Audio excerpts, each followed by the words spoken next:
sandwiches, ice cream, coffee and snacks, and many other pleasing treats.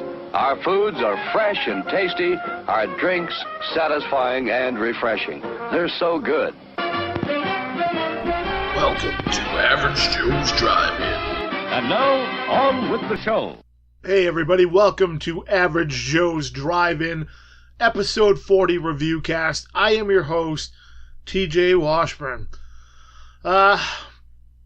Feeling a little under the weather still. This stupid flu virus thing just won't go away, but I decided to do the Reviewcast anyway.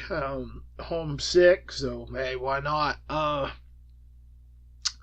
So up first, I want to talk about 2017's Goon, Last of the Enforcers.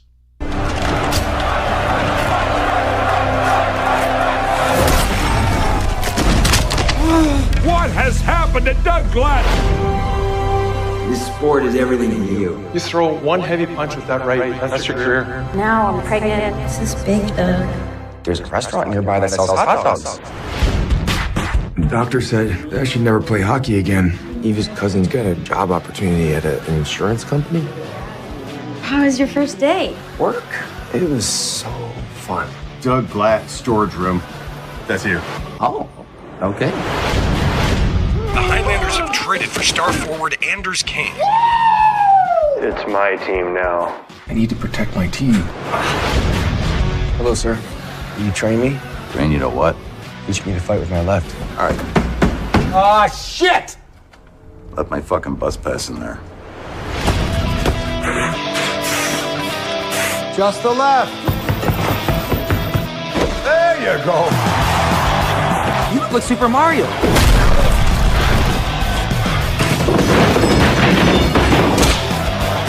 Show him and everyone else they're still here. Maybe not the world. I mean, Canada probably, but in like 3 or 4 states. Here we go! What am I looking at? Hey, Belty, this toilet looks just like your mama. Oh, you guys, get the fuck. We've got to do this together. She looks like a tiny mushroom person. You smell like hot dogs. Thank you.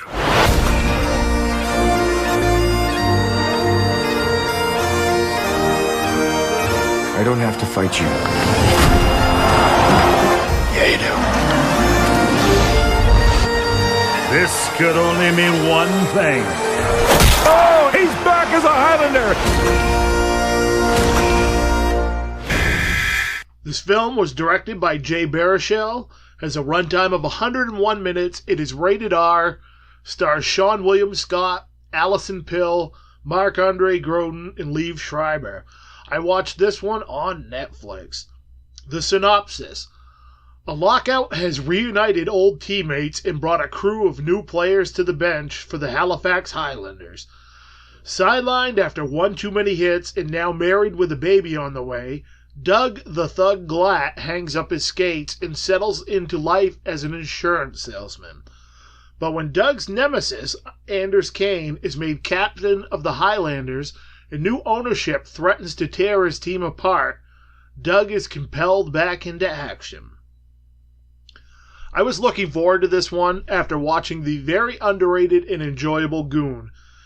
I was curious how a sequel was going to work. Usually sports sequels don't work for me.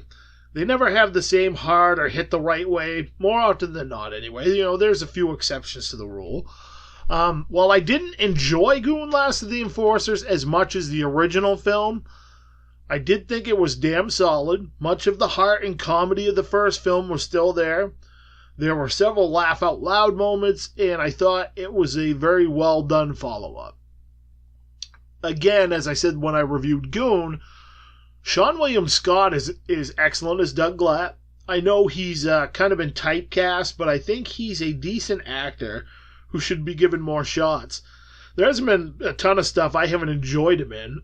The supporting cast is solid, and it was nice to see most of the original cast return for this one. If you enjoyed Goon, see this. If you're a hockey fan, watch the first one and this. While they are parody in many ways, there's still a lot to love about them. My rating on this one was a 6.5 out of 10. The IMDb rating on this one was a 5.8 out of 10. Up next, I reviewed Hatchet II on the last podcast, on the last review cast. So on this one, I am going to review 2013's Hatchet III. He's got a gun! Get on the floor! Drop the gun! Now! I killed him. I killed him. I killed him. You guys think a girl did this? Let me see if I got this straight. A ghost wiped out everyone in front of you. How many bodies you say there were? 20, 30. Crowley killed them all. Best you got for me? Some kind of urban legend? I'm telling you the truth. Whether you want to believe it or not, this has Victor Crowley right knocking over it. What the hell did this?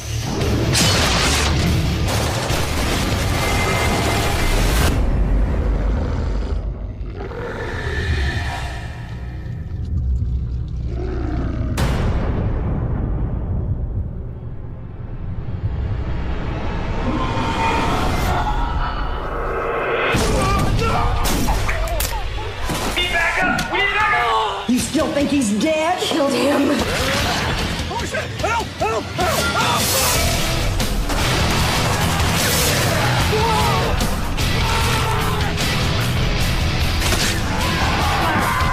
These are somebody's balls.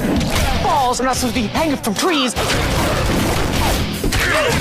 That guy knows what's up. If we don't leave right this second, nobody's gonna be alive tomorrow. Eat this one!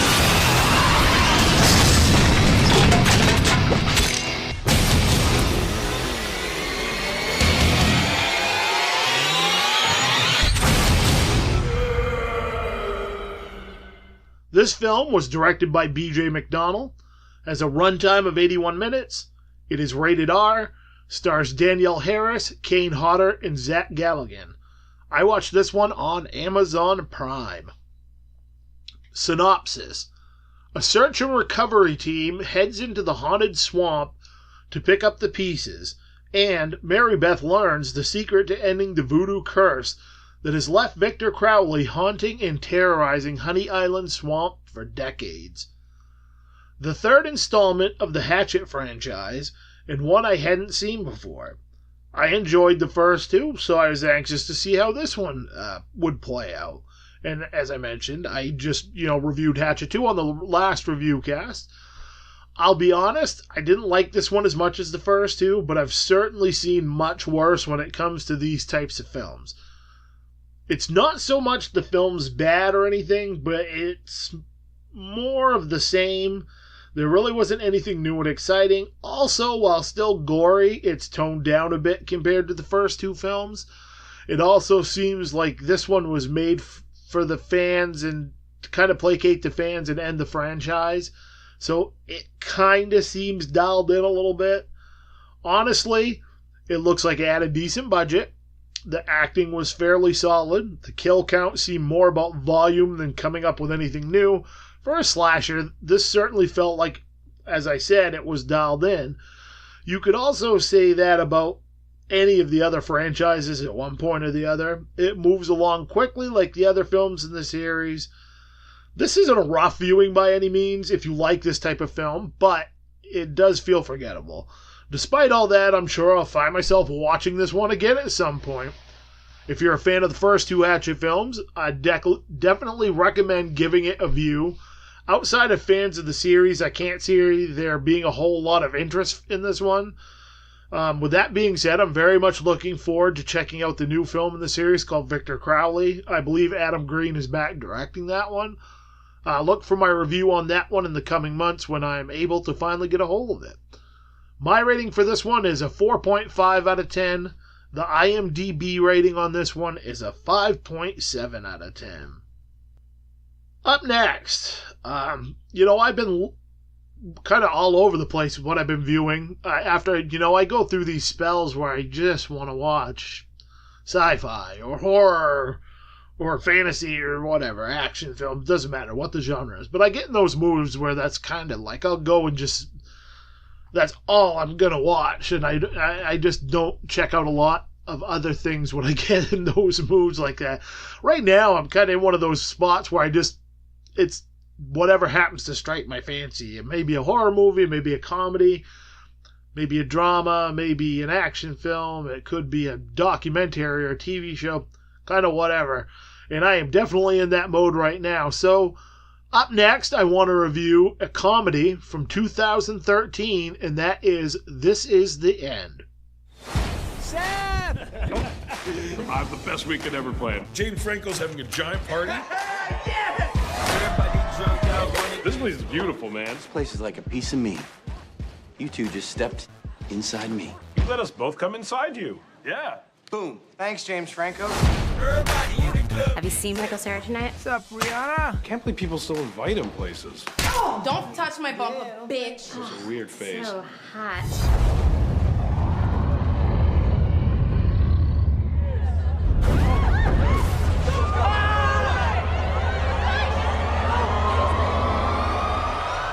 What the?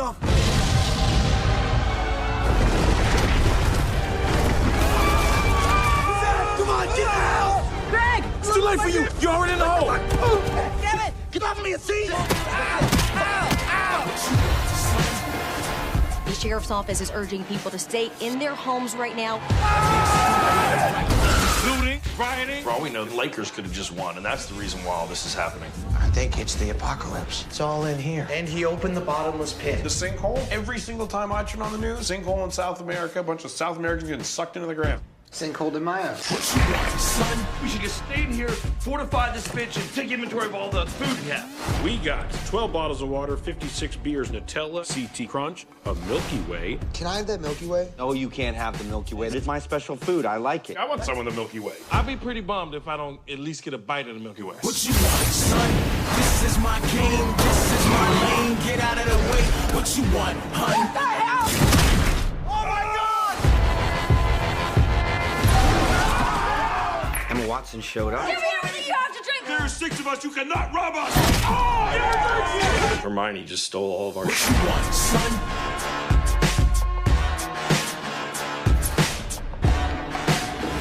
This film was directed by Seth Rogen and Evan Goldberg. It has a runtime of 170 minutes. 170 minutes would be a really long movie. 107 minutes. It's rated R. Stars James Franco, Jonah Hill, Seth Rogen, Craig Robinson, Jay Baruchel, Danny McBride, as well as Emma Watson. I watched this one on DVD. Synopsis. In Hollywood, actor James Franco is throwing a party with a slew of celebrity pals. Among those in attendance are his buddies Jonah Hill, Seth Rogen, Jay Baruchel, Danny McBride, and Craig Robinson. Suddenly, an apocalypse of biblical proportions erupts, causing untold carnage among Tinseltown's elite and trapping Franco's party in his home.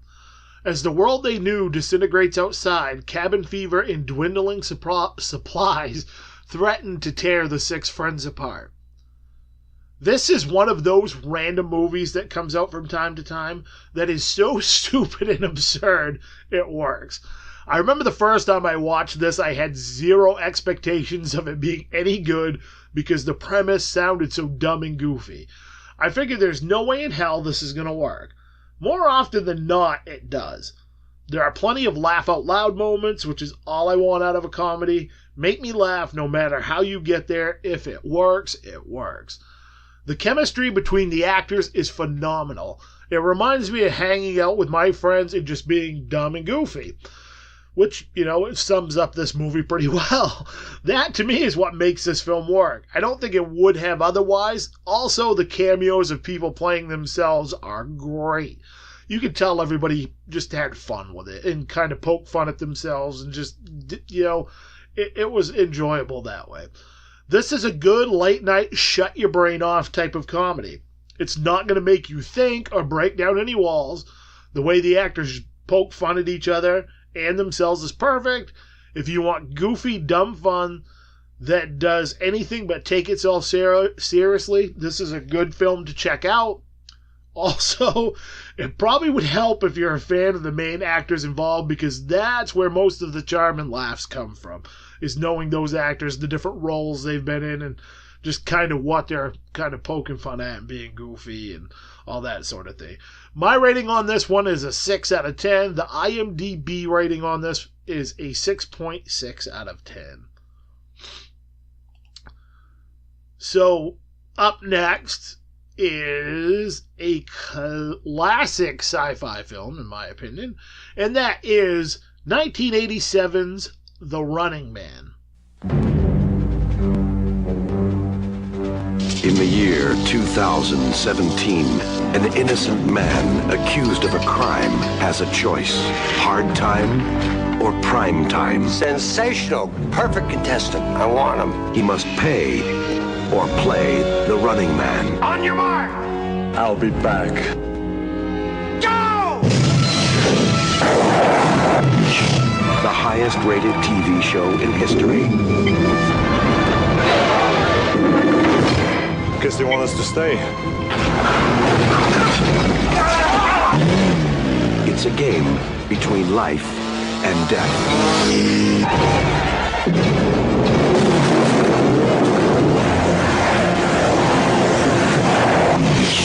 Give you a lift?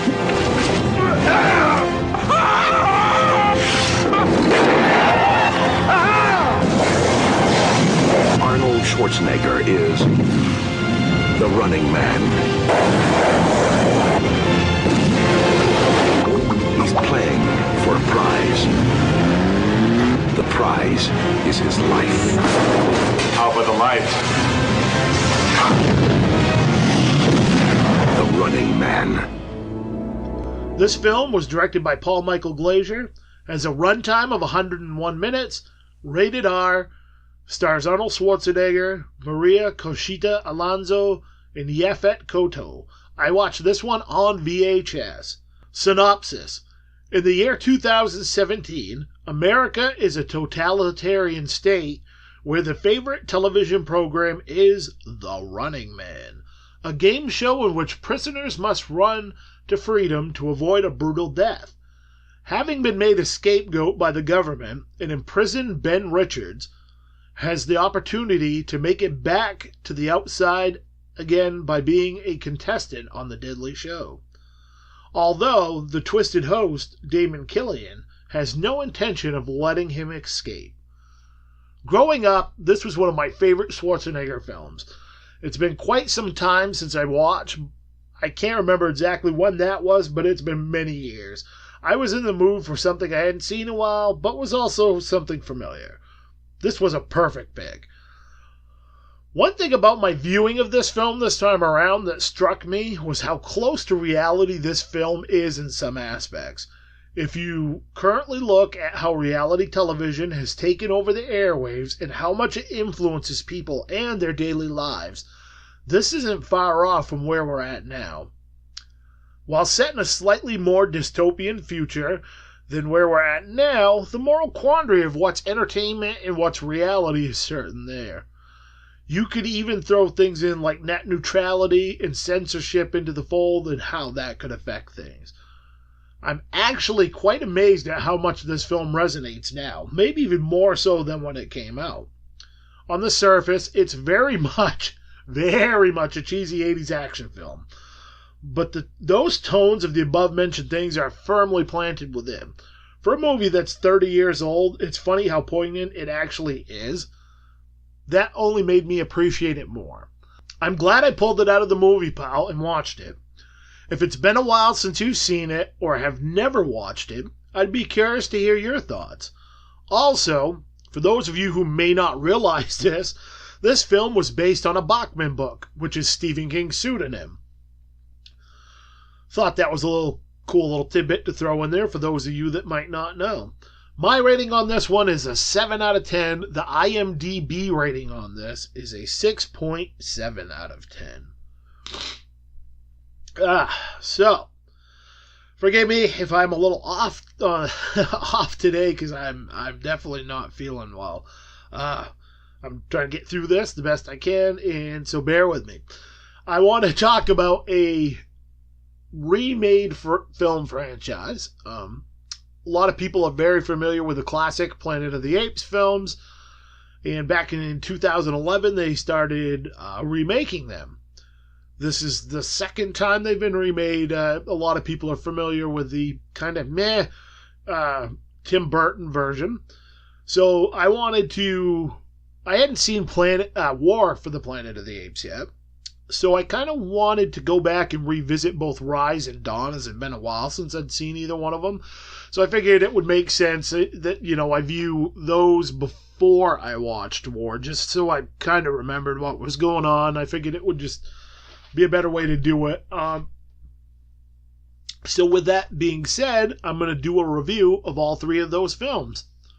First up on that list is 2011's Rise of the Planet of the Apes. Why don't we begin? Meet Chimp 9. We gave him a gene therapy that allows the brain to create its own cells in order to repair itself. We call it the cure to Alzheimer's.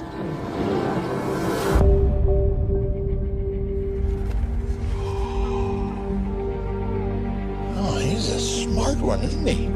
Home. You told him to sign? Just a handful of things. Caesar continues to show cognitive skills that far exceed that of a human counterpart. The drug in his system has radically boosted healthy brain functioning. The drug works. These tests need to be contained. Is that a chimpanzee? You okay, pal?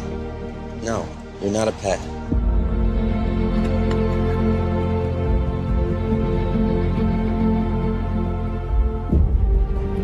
You are going nowhere, mister.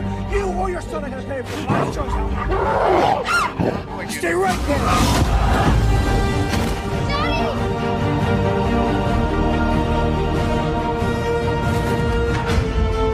He hasn't spent any time with other chips. You're going to stay here now. We're not going home right now. Stupid monkey. He'll learn who's boss soon enough.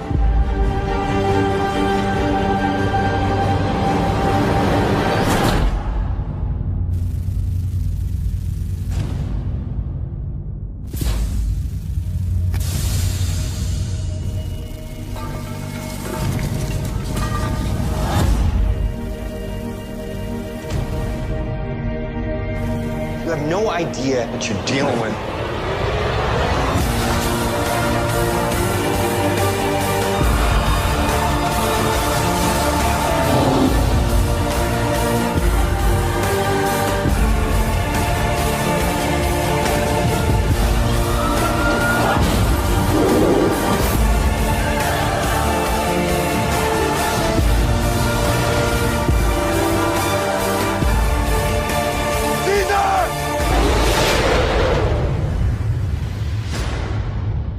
This film was directed by Rupert Wyatt, has a runtime of 105 minutes, rated PG-13, stars James Franco, Andy Serkis, and Frida Pinto. I watched this on Blu-ray. Synopsis: Will Rodman, a scientist in San Francisco, is experimenting with a drug that he hopes will cure his father's Alzheimer's disease.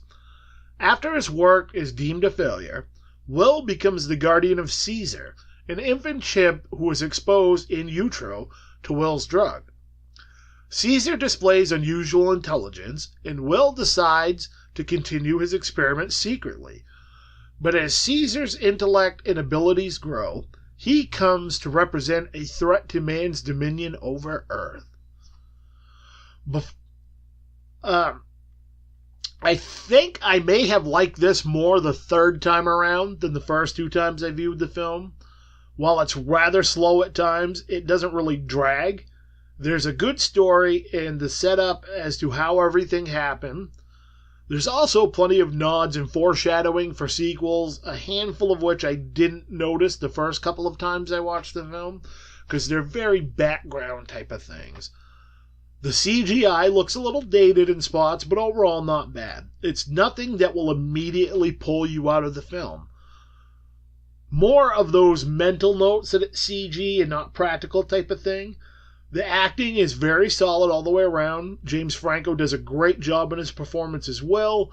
He makes you feel sympathy for the situation he's dealing with and the lengths he'll go to solve it. I think many can relate to the conundrum he's put in and why he does it, on some level at least. Overall, this is one of those rare cases where a film has improved for me upon repeated viewings. It does happen on occasion, but it is rare. I think that's, I think where my rating's at now is probably where it will stay. But who knows? I'm looking forward to revisiting Dawn and checking out War for the first time, as I'm going to talk about in my next reviews. My rating on this is a 7 out of 10. The IMDb rating on this is a 7.6 out of 10. So from Rise, we go to 2014's Dawn of the Planet of the Apes.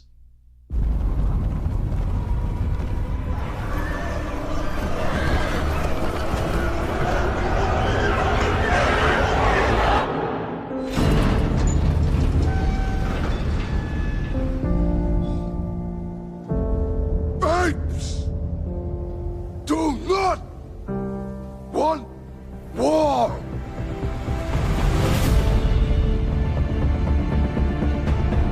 You know the scary thing about them? They don't need power. Lights, heat, nothing. That's the advantage.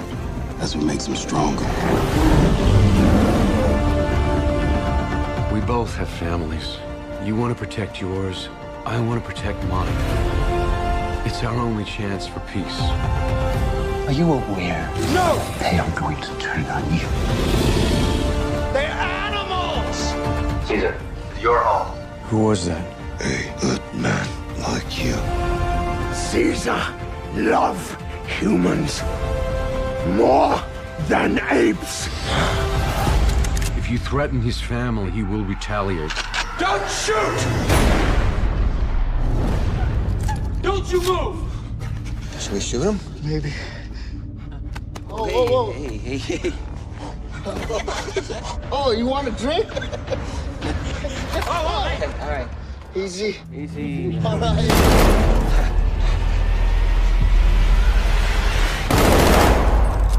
What are you doing? I'm saving the human race. Oh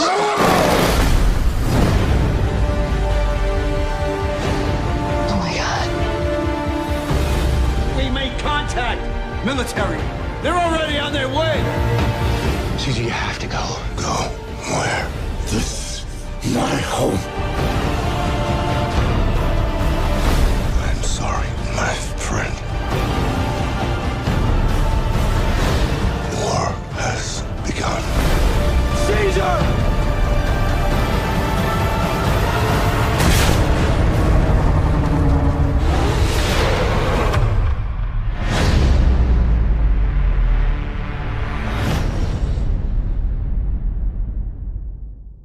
There must be another way. War has already begun. This film was directed by Matt Reeves, has a runtime of 130 minutes. It is rated PG-13, stars Gary Oldman, Kerry Russell, and Andy Serkis. The format I watched this on was Blu-ray. Synopsis: 10 years after simian flu wiped out much of the world's Homo sapiens, genetically enhanced chimpanzee Caesar and his ever-growing band of followers have established a thriving colony just outside San Francisco in Muir Woods. Meanwhile, a small band of human survivors emerges, which forces Caesar, as leader, to grapple with the dual challenge of protecting his people and re-establishing a relationship with the remaining human population, the latter being Caesar's secret wish. This film is a great balance of action and storytelling. There are some genuinely touching moments and a lot of social commentaries, some of it obvious, some of it not so much, but it is there. That's what separates this franchise from a lot of other sci-fi fantasy types films. It goes above and beyond the standard tropes and branches out into something different. Much like the first film, I found myself enjoying this one more the second time around. The CG is great, the acting is solid, and the score fits perfectly. It is a bit slow in parts, but that doesn't affect the enjoyment of the film. Exactly like the first film in that aspect. I would deem this the equivalent of a good slow burn horror story in that way, in the way it plays out, pacing-wise. What the film improves upon is better effects, better story, and a bigger scale. While there's nothing wrong with the first one, this one definitely takes it to another level. If you're a fan of the first one, I highly recommend checking it out. Rewatching this has made me even more excited to view War of the Planet of the Apes, which is coming up next. My rating for this is an 8 out of 10. The IMDb rating on this is a 7.6 out of 10. Lastly, on to 2017's War for the Planet of the Apes.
Human history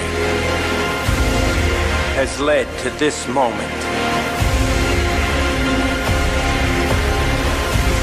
The irony is we created you,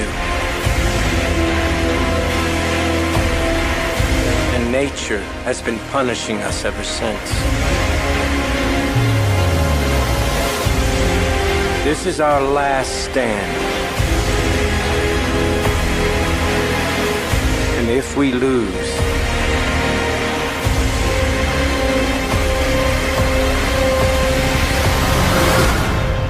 it will be a planet of apes.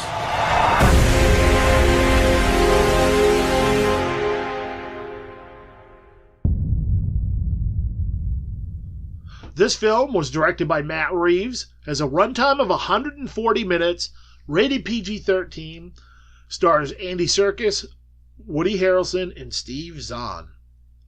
Format I watched this on was Blu-ray.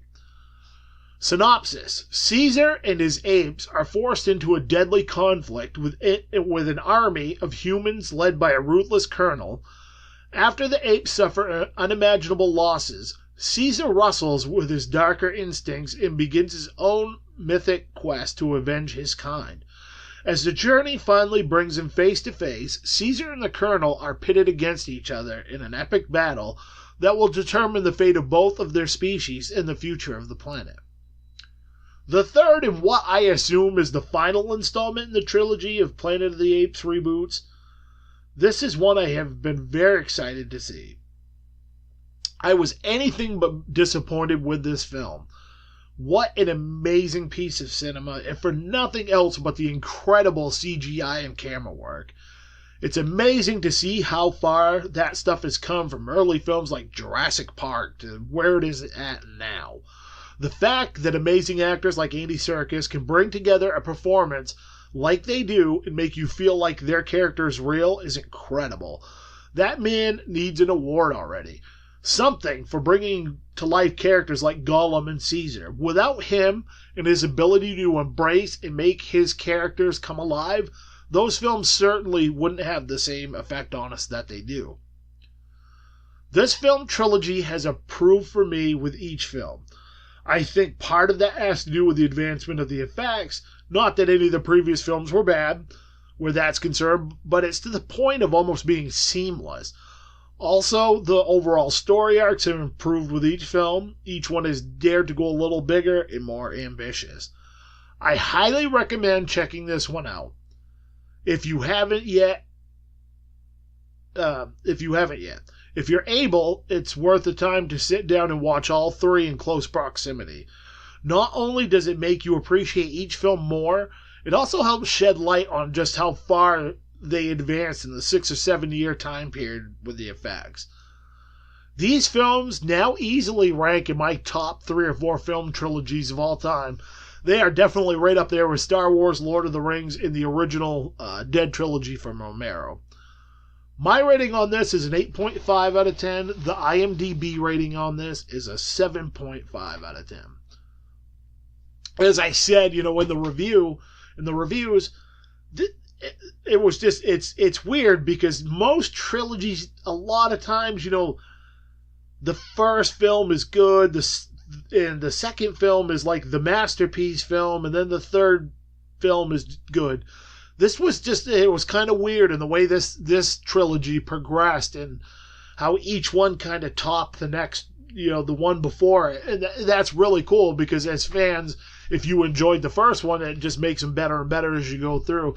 And I think that's kind of something very cool about this series. And I definitely, like I said, if you are able to and have the time, because it's a big commitment, because all these are, 2+ hours, sit down and try to watch them, in fairly close proximity. Maybe not back to back, in one day or whatever, but if you space them out a little bit and are able to do that, I think it really will enhance your appreciation of these films.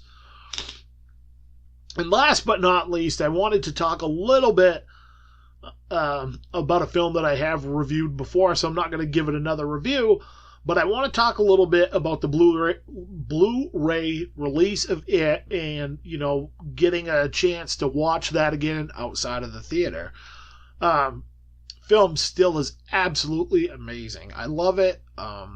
It pretty much, even going back and checking out a lot of the films that I missed in 2017 recently, it is still hands down my favorite film of last year, 2017. So it's actually, I felt like it got better on my second watch. There was more things that I picked up on, and just being able to watch it at home. The Blu-ray looks gorgeous. And there's actually some pretty decent extras in there. It's not quite as loaded as I hoped it would be as far as the extra stuff goes, but what is on there is really well done and good and added, and I'm sure eventually we'll just get like a huge mega special edition. If you're a movie nerd like me, I love the special feature stuff and being able to go in and see the behind the scenes stuff and the different things. There is some excellent stuff on there. Like I said, I kind of wish there was a little bit more, but what was on there was good, and I'm sure, like I said, down the road we will get a huge deluxe edition or whatever with all kinds of goodies, and I may have to re-buy it when that comes out, but we'll see how that goes. If it tells you something, I don't buy very many films day one when they come out. It's just, budget-wise for me, that's just not something that's really possible a lot of the times. But I made a point to get it day one because I love that movie that much, and I'm probably gonna watch it again in the next week or two because I enjoyed it that much. Everything about that film, I just love it, from the actors' performances to the camera work, to Bill Skarsgård's performance as Pennywise, the score, just cinematography, everything is just amazing in that film, and I love it. Like I said, pretty much hands down my favorite film of 2017. So that's going to wrap up this review episode of Average Joe's Drive-In. I would like to thank everybody once again for listening to the show. I'd like to thank a big shout out to my sponsors, the Maine Cannababes. You can check them out www.maincanababes.com.